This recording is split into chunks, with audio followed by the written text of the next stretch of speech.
Okay, good morning दोस्तों। आज आप सब कैसे हैं? आज हम डे 8 की क्लास में रजिस्टर, कंडक्टर और इंसुलेटर के बारे में देखेंगे। इन इम्पीडेंस क्या होता है, इंसुलेटर, रजिस्टर और कैपेसिटर, कंडक्टर के टाइप्स क्या हैं, इनके बारे में हम यहाँ पर डिटेल जानेंगे। तो यहाँ पे अगर हम देख सकते हैं रजिस्टर के टाइप्स ऑफ रजिस्टर में composite, carbon composite, film register, wire bound register, rheostat, potentiometer, ऐसे सेवरल आपको रजिस्टर्स की वैरायटी या वर्जन्स मिलेंगे यहाँ पर। उसके बाद हम देखेंगे कंडक्टर्स क्या होते हैं, इलेक्ट्रिकल कंडक्टर्स स्पेशली क्या होते हैं, और गुड कंडक्टर्स किसे बोलते हैं, टाइप्स ऑफ कंडक्टर क्या होते हैं, उनकी भी अपनी इंडिविजुअल डिटेल दी हुई है।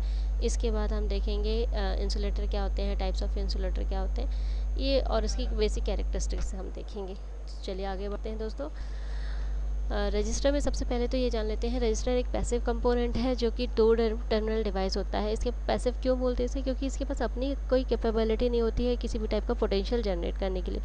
ये सिर्फ सप्लाई से पोटेंशियल लेता है और या तो उसको ड्रॉप कराता है या उसको उसकी वैल्यू को वहाँ पर करंट की वैल्यू को हाई करने के लिए लोअर रजिस्टर हम रखते हैं। आप यहाँ पे डायग्राम में देख सकते हैं कि ये रजिस्टर इस तरीके का अगर सिंबॉलिक रिप्रेजेंटेशन करें तो इस तरीके से डिज़ाइन किया हुआ होता है। जब यहाँ पर से करंट मूव हो रहा है तो आप देख रहे हैं करंट को फ्लक्चुएट हो रहा है, करंट को की स्पीड थोड़ी सी कम हो रही है, देन करंट अपने आप ही स्पीड मूवमेंट में जाता है। तो इसका मतलब जब भी किसी सर्किट में रजिस्टर को हम लगाते हैं तो रजिस्टर हमारा करंट को, इलेक्ट्रिक करंट को रिड्यूस करने की कोशिश करता है, उसकी स्पीड को रिड्यूस करता है। वहाँ पे इलेक्ट्रॉन्स की मोबिलिटी ऑटोमेटिक कम हो जाती है।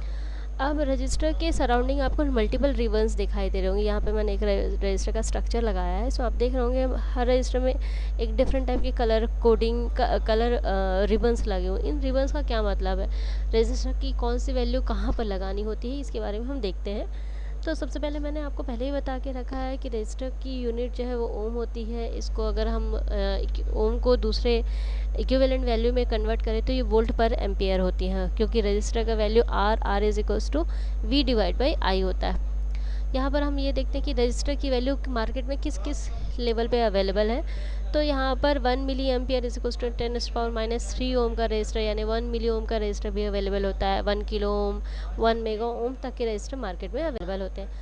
आगे देखते हैं दोस्तों, तो रजिस्टर के टाइप्स। तो रजिस्टर एक्चुअली दो टाइप के होते हैं, एक फिक्स रजिस्टर होता है, दूसरा वेरिएबल रजिस्टर होता है। फिक्स रजिस्टर के अपने इसके कैटेगरीज या क्लासिफिकेशन है, इसी तरह से वेरिएबल रजिस्टर के अपने क्लासिफिकेशन।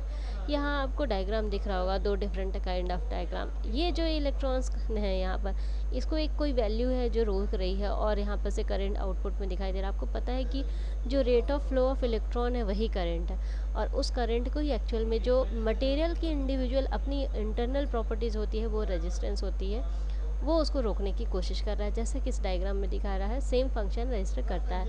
अब यहाँ पर आपको एक डायग्राम में इस इमेजेस में कुछ लाइट ब्लिंक करते हुए दिख रहा है, ये स्ट्रिप्स अपने आप ही ये ब्लिंक करते हैं। तो चलिए अगले साइड में हम देखते हैं इनका मतलब क्या है। तो सबसे पहले मैंने आपको टाइप्स ऑफ रजिस्टर में बताया था, फिक्स रजिस्टर और वेरिएबल रजिस्टर। तो फिक्स रजिस्टर के तीन अपने टाइप होते हैं, carbon composite register, film register, wire bound register. वहीं वेरिएबल रजिस्टर के अपने कैटेगरी है, रिहोस्टेट, पोटेंशियोमीटर, थर्मिस्टर, ह्यूमिस्टर, वायरिस्टर और फोटो रजिस्टर। बहुत ही कॉमनली हमने नाम सुना है रिहोस्टेट का, पोटेंशियोमीटर का और फोटो रजिस्टर का। कुछ और इसके अलावा जो रजिस्टर्स मार्केट में अवेलेबल होते हैं उनके बारे में भी हम जानेंगे। यहाँ पर जो हम एक चीज़ और देख लेते हैं कि जो रजिस्टर है इसमें डिफरेंट इसकी कोडिंग की गई है। एक्चुअली यहाँ पे जो रिबन्स हैं, ये इंडिविजुअल रिबन्स उस रजिस्टर की वैल्यू बताते हैं कि वो कितने ओम का रजिस्टर है और किस टाइप के सर्किट में लगाया जा सकता है। तो आप देख सकते हैं, अगर सिर्फ ब्लैक कलर के अगर आपके पास रिबन है तो 3 ओम उसकी वैल्यू है, और गोल्डन स्ट्रिप लगी हुई है तो उसका 5% मार्जिन होता है, मतलब उसका टॉलरेंस प्लस और माइनस में 5% होता है। अब अगर ये स्ट्रिप ब्राउन या सिल्वर कलर का होगा तो उसकी वैल्यू डिफरेंट होती है। जैसे कि अभी हम यहाँ पे डायग्राम देख सकते हैं, ये सिल्वर कलर का हो गया है तो इसकी 0.05% इसका टॉलरेंस हो गया। और जितनी जितनी स्ट्रिप्स होती है उसके अकॉर्डिंग उसकी कोडिंग की जाती है और उसकी वैल्यू मेजर करके हम बताते हैं कि इंडिविजुअल रजिस्टर कितनी वैल्यू का है। आगे देखते हैं हम carbon composite register. Carbon composite register जो होते हैं ये एक लो इंडक्टेंस के लिए यूज़ किए जाते हैं। आइडियली ये बहुत ही हाई वैल्यू के में हमको मार्केट में अवेलेबल होता है। ये फ्रीक्वेंसी एप्लीकेशन के लिए यानी low pass filter, high pass filter, किसी भी फ़िल्टर के डिज़ाइनिंग में काम आते हैं। इसके अलावा ये बहुत ही चीप वैल्यू, मतलब इनका मार्केट में बहुत लो प्राइस में ये मार्केट में अवेलेबल है। इसके अलावा इनका टॉलरेंस भी बहुत अच्छा होता है। अब बात करते हैं फिल्म रजिस्टर की। तो मेटल फिल्म रजिस्टर में हम मेटल की एक लेयर लगाते हैं। ऑलमोस्ट हमारा एल्यूमिनियम का मेटल होता है, सिरेमिक, उसके ऊपर सिरेमिक की कोटिंग की हो गई होती है। दोनों साइड उसका कैप से एंडिंग उसको कवर अप किया जाता है, जैसे कि यहाँ पर आपको दिखाया गया। कैप फिट किया गया है। ये रजिस्टर के 3 अलग अलग स्ट्रिप्स लगाए हैं, यानी इंडिविजुअल रजिस्टर्स की वैल्यू उससे हम कोड काउंट करके बता सकते हैं। ये मेटल की लीड है जो बाहर निकली होती है, इस मेटल फिल्म से और सिरेमिक से अंदर से वो जुड़ी होती है। और ये एक्सपोजी कोटिंग जो है वो एक जनरली रेजिन होता है जो कि उस पर पूरा कवर अप कर देता है, ताकि ये क्योंकि ये इसके ऊपर इंसुलेटर टाइप होता है, जिसे हम रजिस्टर को छूते तो हमें करंट नहीं मारता। तो यहाँ पर इसकी रजिस्टिविटी जो होती है वो जो फिल्म की थिकनेस है उससे उसकी रजिस्टिविटी कंट्रोल की जाती है। बहुत ज़्यादा थिक होगा तो हाई रेजिस्टेंस होगा, कम होगा तो थिन होगा तो लो रेजिस्टेंस होगा। ऑलमोस्ट ये रेजिस्टेंस जो होते हैं वो अप टू 10 मिली ओम तक के लिए मार्केट में अवेलेबल होते हैं, और इनका टॉलरेंस 1% से होता है या 1% से कम ही होता है। आगे देखते हैं हम वायर बाउंड रजिस्टर क्या होते हैं। तो वायर बाउंड रजिस्टर अपने यहाँ पे आपको 3 डिफरेंट टाइप के रेजिस्टेंस दिखाई दे रहे होंगे। एक्चुअली ये जो ओरिजिनल इसका स्ट्रक्चर या इसका इमेज है, यहाँ पर आप देख सकते हैं डिफरेंट टाइप की लाइंस दी हुई। यहाँ पर अंदर अगर उसको हम अंदर काट के देखें तो उसका क्रॉस सेक्शनल व्यू में यहाँ पर अंदर आपको कॉइल टाइप की दिखेगी। ये एक्चुअली एक सिरेमिक की रॉड है जिसके अंदर वायर बना हुआ है, कॉइल लिपटी हुई होती है, और बाहर दोनों एंड पर कैप से वो फिटेड होता है। ये हार्ड कोर, मतलब हार्ड कास्ट आयरन में ये जुड़ा हुआ होता है।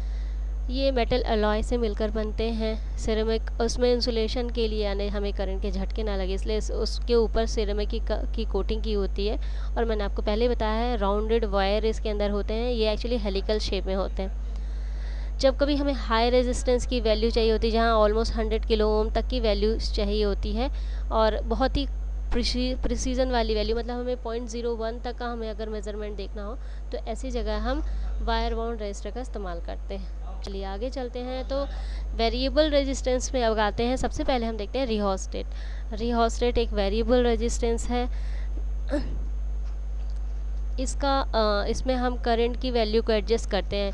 अगर हमें कहीं पर ज़्यादा, हमारे पास अगर लार्ज अमाउंट का करंट सर्किट में फ़्लो हो रहा है लेकिन उसके सारे इंटरनल सब पार्ट में हमें उसी अमाउंट का करंट नहीं चाहिए, तो हम सर्किट के बीच में रिहोस्टेट का इस्तेमाल करते हैं। रिहोस्टेट एक पोटेंशियोमीटर का एक स्पेशल वर्ज़न है। आगे देखते हैं। तो पोटेंशियोमीटर जो है सबसे ज़्यादा इसका इस्तेमाल इलेक्ट्रॉनिक्स टेक्नोलॉजी में किया जाता है। मतलब छोटे से छोटा अगर आपका इलेक्ट्रॉनिक्स पोर्टेबल कोई डिवाइस है तो वहाँ पर अगर आपको वेरिएबल रजिस्टर की ज़रूरत पड़ती है तो हम पोटेंशियोमीटर की यूज़ कर लेते हैं। आप इलेक्ट्रिकल रेगुलेटर में भी आपने देखा होगा पोटेंशियोमीटर का यूज़ करते हैं। जनरली हमको कहीं पे वॉल्यूम कंट्रोल करना है, आपके साउंड सिस्टम में हुआ, जॉयस्टिक में हुआ, तो वहाँ पर हम पोटेंशियोमीटर का इस्तेमाल करते हैं। यहाँ पर देखिए पोटेंशियोमीटर का फंक्शन कैसे होता है। जैसे जैसे रेजिस्टेंस बढ़ता जाता है, यहाँ पर रेजिस्टेंस आपने बढ़ाया है तो वोल्टेज बढ़ाते गए तो उसके अकॉर्डिंग वोल्टेज को वो रिड्यूस या कम या ज़्यादा करता है। आगे देखते हैं हम थर्मिस्टर जैसा कि नाम किससे समझ में आ रहा है, ये टेम्परेचर सेंसर के लिए काम करता है। आप यहाँ पर इसमें ये इसका सिंबॉलिक रिप्रेजेंटेशन आप देख सकते हैं कि यहाँ पर एक थर्मिस्टर लगा है। ये टेम्परेचर को सेंस करके और हमारे आपका टेम्परेचर सेंसर जो है उसके मॉनिटर की स्क्रीन पे दिखाता है कि उस समय टेम्परेचर कितना है। अब थर्मिस्टर का इस्तेमाल कहाँ कहाँ किया जाता है। तो करंट लिमिटिंग डिवाइस में, सर्किट प्रोटेक्शन में, और फ्यूज़ का रिप्लेसमेंट अगर कहीं करना हो तो हम वहाँ पे थर्मिस्टर का इस्तेमाल कर सकते हैं। चलिए आगे बात करते हैं ह्यूमिस्टर। ये ह्यूमिडिटी और रजिस्टर का कॉम्बिनेशन है। जैसे कि थर्मिस्टर वर्क करता है ऐसे ह्यूमिस्टर भी एक डिवाइस है, एक टाइप का रजिस्टर है जो कि वेरिएबल रजिस्टर है स्पेशली, जो कि ह्यूमिडिटी को LDR आपका जो टेम्परेचर सेंसर, आपका जो ह्यूमिडिटी सेंसर है उसके सीरीज़ में हम इस ह्यूमिस्टर को कनेक्ट करते हैं और उस पर्टिकुलर प्लेस पर ह्यूमिडिटी के मेजरमेंट को मेजर करते हैं कि वहाँ पर ह्यूमिडिटी कितनी है। जैसे यहाँ पर एक पॉट बना हुआ, आप देख सकते हैं इस पॉट में जब पानी डाल रहे हैं तो टेम्परेचर, और ये गीला है तो टेम्परेचर कम है, और अगर जितना सूखा हुआ है उतना ही टेम्परेचर हाई है। आप देख सकते हैं कि तो ये ह्यूमिडिटी बता रहा है कि ह्यूमिडिटी क्या है। इससे हम किसी जगह पर ह्यूमिडिटी के लेवल को मेजर कर सकते हैं, कितना होना चाहिए। अगर ह्यूमिडिटी कम है तो हम उसके क्या तरीके अपना सकते हैं, इस चीज़ को का हम जनरली इंस्पेक्शन जो है वो ह्यूमिस्टर से करते हैं। मार्केट में डिफरेंट टाइप के स्ट्रक्चर और डिफरेंट टाइप के शेप में ह्यूमिस्टर अवेलेबल है। एज़ पर रिक्वायरमेंट हम ह्यूमिस्टर को सेलेक्ट करते हैं। आगे देखते हैं वेरिस्टर। वेरिस्टर ये वोल्टेज के डिपेंडेंट रजिस्टर है। जब भी कभी कहीं करंट, सिग्निफिकेंट करंट की ज़रूरत है लेकिन हमारे पास एक्सेसिव वोल्टेज है, तो हम वहाँ पर उसके सीरीज़ में रजिस्टर लगा के वहाँ पर वोल्टेज को कंट्रोल करते हैं। आगे बात करते हैं फ़ोटो रजिस्टर की। तो आपको पता है एलईडी वगैरह के एलईडी जो डिवाइस होते हैं उनके सीरीज़ में फ़ोटो रजिस्टर लगे होते हैं। फ़ोटो रजिस्टर लाइट सिग्नल को कन्वर्ट करते हैं आपके इलेक्ट्रिकल सिग्नल में, और इस तरीके से वो क्लॉक, रेडियो, अलार्म डिवाइस, इनमें फ़ोटो रजिस्टर का इस्तेमाल किया जाता है। कलर कोडिंग की बात करते हैं। अभी मैंने आपको स्टार्टिंग में ही बता दिया था कि जो रजिस्टर हैं उनमें डिफरेंट डिफरेंट टाइप की स्ट्रिप्स बनी हुई है। इन स्ट्रिप्स के अपना एक मीनिंग होता है, और उससे रजिस्टर का टॉलरेंस पावर भी कैलकुलेट किया जाता है। तो अगर किसी में रजिस्टर में सिर्फ ब्लैक, अगर स्ट्रिप या ब्लैक रिबन लगी हुई है तो इसका मतलब उसमें ज़ीरो यानी ज़ीरो ओम का है। इसका मतलब जो भी वोल्टेज सर्किट में लगा हुआ है वो आउटपुट लेवल पे डेवलप हो जाएगा। अगर ब्राउन बना हुआ है तो इसका मतलब 10 ओम का रजिस्टर है, उसका ±1% टॉलरेंस है। रेड वायर लगा हुआ है तो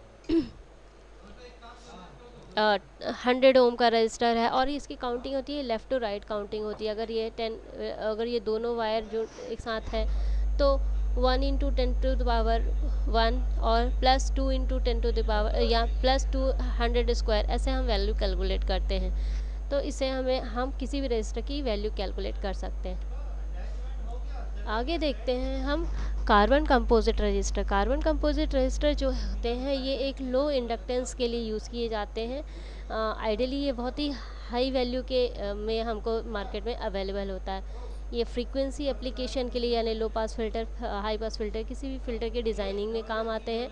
इसके अलावा ये बहुत ही चीप वैल्यू, मतलब इनका मार्केट में बहुत लो प्राइस में ये मार्केट में अवेलेबल है। इसके अलावा इनका टॉलरेंस भी बहुत अच्छा होता है।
आगे बात करते हैं कॉपर वेल्डेड कंडक्टर की। तो कॉपर वेल्डेड कंडक्टर का अगर मैंने यहाँ पर एक वैसे एक यूट्यूब की लिंक डाली है, आप इसे और डिटेल में देख सकते हैं। आप देख रहे होंगे कि कॉपर कंडक्टर है, इसमें कॉपर की वेल्डिंग की हुई है। The end this copper is welded on the steel wire make copper welded conductor. Copper के कंडक्टर में स्टील की हमने क्या कर दी है, इसमें वेल्डिंग की गई है। इससे जो conductivity of copper welded conductor, जो कंडक्टिविटी होती है वो ऑलमोस्ट 30% से 60% तक नॉर्मल कॉपर कंडक्टिविटी से बढ़ जाती है। और जहाँ पर जैसे नदियों के आसपास या नदियों के बीच में से हम अगर कहीं ट्रांसमिशन लाइन को बिछाना चाहते हैं तो ऐसी जगह पर कॉपर कंडक्टर का कॉपर वेल्डेड कंडक्टर का इस्तेमाल किया जाता है। यहाँ पर देखा है ये एक मतलब स्मूथ फेसेस नहीं। ये देखते हैं हम थर्मिस्टर जैसा कि नाम किससे समझ में आ रहा है, ये टेम्परेचर सेंसर के लिए काम करता है। आप यहाँ पर इसमें ये इसका सिंबॉलिक रिप्रेजेंटेशन आप देख सकते हैं कि यहाँ पर एक थर्मिस्टर लगा है, ये टेम्परेचर को सेंस करके और हमारे आपका टेम्परेचर सेंसर जो है उसके मॉनिटर की स्क्रीन पे दिखाता है कि उस समय टेम्परेचर कितना है। अब थर्मिस्टर का इस्तेमाल कहाँ कहाँ किया जाता है, तो करंट लिमिटिंग डिवाइस में, सर्किट प्रोटेक्शन में, और फ्यूज़ का रिप्लेसमेंट अगर कहीं करना हो तो हम वहाँ पे थर्मिस्टर का इस्तेमाल कर सकते हैं।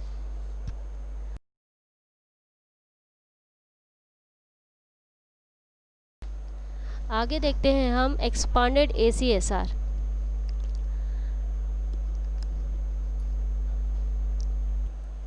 एक्सपांडेड कंडक्टर में हम प्लास्टिक का या फाइबर मटेरियल को स्टील कोर के ऊपर, और स्टील कोर के ऊपर हम एल्यूमिनियम कंडक्टर, और एल्यूमिनियम के ऊपर हम फाइबर या प्लास्टिक कवर करके रखते हैं। इससे डायामीटर कंडक्टर का बढ़ता है और कोरोना लॉस जो है वो इलेक्ट्रिकल कोरोना लॉस वो रिड्यूस हो जाता है। आगे देखते हैं what is an electric insulator. तो अब हम बात करते हैं इलेक्ट्रिक इंसुलेटर की।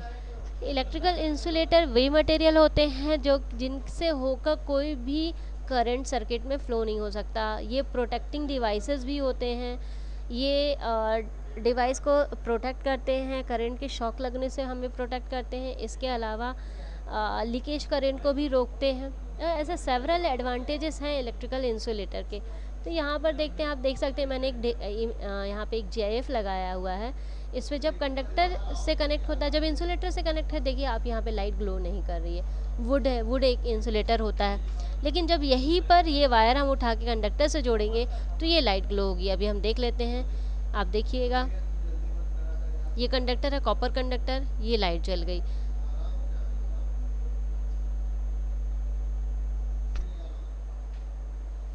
और अब ये इंसुलेटर में लगा है वुड, और ये यहाँ पर लाइट ग्लो नहीं हुई।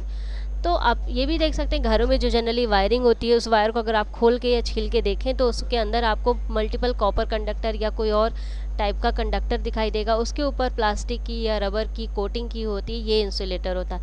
ये हमें उस करंट से या इलेक्ट्रिक शॉक से बचाता है।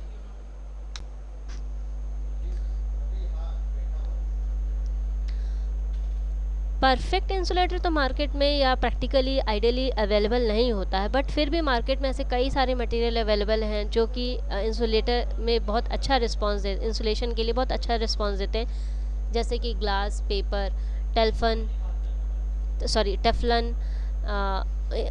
इस टाइप के मटेरियल जो मार्केट में अवेलेबल होते हैं, इनकी हाई रजिस्टिविटी होती है और बहुत अच्छे इलेक्ट्रिकल इंसुलेटर होते हैं। इलेक्ट्रिकल इंसुलेटर कहीं लगे होते हैं तो अगर हम इलेक्ट्रिकली उसके टर्मिनोलॉजीज में बात करें तो वो अपने में से करंट को फ्लो होने के लिए रोकते हैं। और ओवरहेड लाइंस भी जो हमारे सर के ऊपर से होते हुए हाई टेंशन लाइन जाती है, उस पर भी ग्राउंड कंडक्टर को जब बनाया जाता है तो वहाँ पे भी इंसुलेटर का इस्तेमाल किया जाता है। आप यहाँ पे देख सकते हैं कि कंडक्टर और इंसुलेटर के बीच में एक same type cross sectional area material का इस्तेमाल किया गया। यहाँ पर आपको ये इलेक्ट्रॉन्स दिखाई दे रहे हैं, फ्री इलेक्ट्रॉन्स, बस इंसुलेटर में कोई फ्री इलेक्ट्रॉन नहीं है। कंडक्टर है, ये जो दो कंडक्टर के जोड़ रहे हैं, तो वाटर के ऊपर खड़ा है, वाटर के ऊपर उसने जैसे ही बोला कि वो गीला नहीं हुआ, उसे शॉक नहीं लगेगा, कंडक्टर को जोड़ा और यहाँ पे लाइट जली, उसे करंट लगा। ऐसे ही आप देख सकते हैं कि इंसुलेटर, सॉलिड इंसुलेटर में कौन कौन से सॉलिड इंसुलेटर मार्केट में अवेलेबल है। तो आपने देखा घर में जब वायरिंग टूट जाती है, ख़राब हो जाती है, तो हम उसमें ये ब्लैक टेप यूज़ करते हैं। और इसके अलावा पेपर हुआ, रबर हुआ, ठीक है, रेजिन्स हुआ, इस टाइप के मटेरियल जो है ये इंसुलेटिंग मटेरियल्स होते हैं। या हाई वोल्टेज पे काम करते हैं, इनका हाई मेल्टिंग पॉइंट होता है। जब भी कभी इंसुलेटर कंडक्टर के आसपास से होता है तो आप देख सकते हैं इंसुलेटर का नेगेटिव नेगेटिव पोलैरिटी यहाँ नेगेटिव नेगेटिव से दूर हो गया। इस तरीके से जो इंसुलेटर है उसके इंटरनल मटेरियल्स काम करते हैं, इंटरनल पार्टिकल्स काम करते हैं, जिसकी वजह से हम इलेक्ट्रिक शॉक हमें नहीं लगता है। ओके, नाउ कैरेक्टरिस्टिक्स में अगर हम बात करें तो सॉलिड इंसुलेटर पोरस नहीं होते हैं। इसके अलावा इसमें टेम्परेचर जो इफ़ेक्ट होता है वो बहुत कम होता है। डाइलेक्ट्रिक स्ट्रेंथ इनका बहुत स्ट्रॉन्ग होता है। कंप्रेसिव स्ट्रेंथ भी इनका मैक्सिमम हाई कंप्रेसिव स्ट्रेंथ में होता है, जिससे कि हम किसी भी टाइप का लोड अगर हम लगा रहे हैं तो विदाउट फ्रैक्चर वो काम करता है। टेंसाइल स्ट्रेंथ, जब भी हम किसी चीज़ को खींचते हैं, स्ट्रेच करते हैं वायर को, तो उनका स्ट्रक्चर भी चेंज होता है। और उसके बाद वो जैसे कि रोप लगा हुआ है, ब्रेक लगा हुआ था कहीं, तो इनका टेंसाइल स्ट्रेंथ बहुत अच्छा होना चाहिए। इसके अलावा अगर हम बात करें तो अगर टेंसाइल स्ट्रेंथ कहीं प्रॉपर नहीं होता है या मटेरियल अच्छा नहीं है तो वो मटते हैं दोस्तों। रजिस्टर में सबसे पहले तो ये जान लेते हैं, रजिस्टर एक पैसिव कंपोनेंट है जो कि टू टर्मिनल डिवाइस होता है। इसके पैसिव क्यों बोलते हैं इसे, क्योंकि इसके पास अपनी कोई कैपेबिलिटी नहीं होती है किसी भी टाइप का पोटेंशियल जनरेट करने की। तो सबसे पहले पोर्सलिन इंसुलेटर देख लेते हैं। पोर्सलिन इंसुलेटर एक्चुअली इसके ये दो कॉम्बिनेशन में बनता है। इसके हेड में आज की डेट में ओवरहेड लाइन के लिए यानी हाई ट्रांसमिशन लाइन के लिए जो आपके घरों में वायरिंग आ रही है उस लाइन पर आपके पोर्सलिन इंसुलेटर लगे होते हैं। ये स्मॉल साइज़ के भी आते हैं, लार्जर साइज़ वाले भी मार्केट में अवेलेबल है। पोर्सलिन जो है वो एल्यूमिनियम सिलिकेट से इसका पार्ट बना होता है। एल्यूमिनियम सिलिकेट को हम प्लास्टिक काउलिन, फेल्डस्पर और क्वार्ट्ज के साथ मिलाकर हम एक पोर्सलिन इंसुलेटर तैयार करते हैं। ये हार्ड मटेरियल होता है।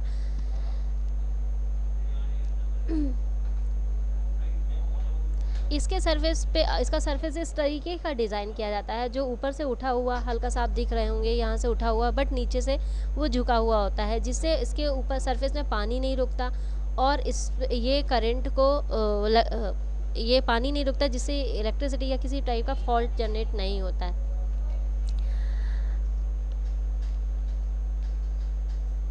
जब पोर्सलिन को जब पोर्सलिन मटेरियल तैयार किया जाता है एल्यूमिनियम सिलिकेट के साथ, अगर हम कॉर्ज मटेरियल किसी भी टाइप के मटेरियल को हम बना रहे हैं तो हम उसकी डाइलेक्ट्रिक प्रॉपर्टी हम पहले उसकी टेस्ट करते हैं ताकि कोई एयर बबल वहाँ पर अवेलेबल ना हो। अगर एयर बबल अवेलेबल होता है तो उससे इसकी इम्प्योरिटी बढ़ जाती है और ये मटेरियल एज़ पर आपकी रिक्वायरमेंट काम नहीं कर पाता। पोर्सलिन इंसुलेटर का जो अगर हम प्रॉपर्टी की बात करें तो ये किस किस जगह पर और किस कंडीशन पे इसका इस्तेमाल कर सकते हैं, तो इसका डाइलेक्ट्रिक स्ट्रेंथ जो होता है वो ऑलमोस्ट 60 kV पर सेंटीमीटर पर होता है। कंप्रेसिव स्ट्रेंथ यानी कंप्रेस कर सकते हैं, अगर हम इसे कंप्रेस टेम्परेचर ज़्यादा है, मेल्ट हो गया या फैल गया या बहुत कोल्ड टेम्परेचर है तो ऑलमोस्ट ये 70,000 kg तक पर सेंटीमीटर स्क्वायर तक का कंप्रेसिव स्ट्रेंथ हैंडल कर सकता है। नाउ टेंसाइल स्ट्रेंथ की बात करें तो मैंने आपको बताया था जहाँ जॉइनिंग एंड होता है वहाँ पर मटेरियल खिंचता है, इसलिए इस बात का ध्यान रखना पड़ता है कि किस टाइप का आप इंसुलेटर यूज़ कर रहे हो जिससे उसका टेंसाइल स्ट्रेंथ अच्छा हो और हम उस पर किसी भी फीडर लाइन पे अच्छे पोर्सलिन इंसुलेटर का इस्तेमाल कर सकते हैं। ओके, गुड मॉर्निंग दोस्तों। आज आप सब कैसे हैं। आज हम डे 8 की क्लास में रजिस्टर, कंडक्टर और इंसुलेटर के बारे में देखेंगे। इम्पीडेंस क्या होता है, इंसुलेटर, रजिस्टर और कैपेसिटर कंडक्टर के टाइप्स क्या हैं, इनके बारे में हम यहाँ पर डिटेल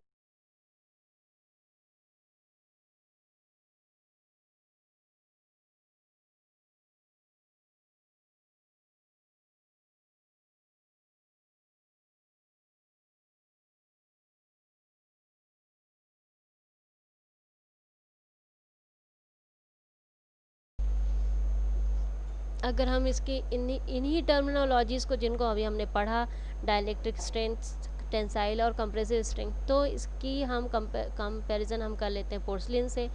डाइलेक्ट्रिक स्ट्रेंथ वहाँ पर आपने 60 kV पर सेंटीमीटर देखा था, यहाँ 146 kV पर सेंटीमीटर है। वहाँ पे कंप्रेसिव स्ट्रेंथ यानी वो बहुत हाईली कंप्रेस हो जाता था 70,000 तक, बट ये ओनली 10,000 kg पर सेंटीमीटर होता है। टेंसाइल स्ट्रेंथ इसका भी बहुत अच्छा है, 35,000 kg पर सेंटीमीटर स्क्वायर इसका। अब बात करते हैं थर्ड पॉलीमर इंसुलेटर की। पॉलीमर इंसुलेटर ये मेटल की फिटिंग टाइप का इंसुलेटर होता है। इसमें फाइबर ग्लास लगी होती है इसके एक यूनिट में, सिलिकॉन ऑर्गेनिक रबर इसके दूसरे एंड पे जुड़ा हुआ होता है।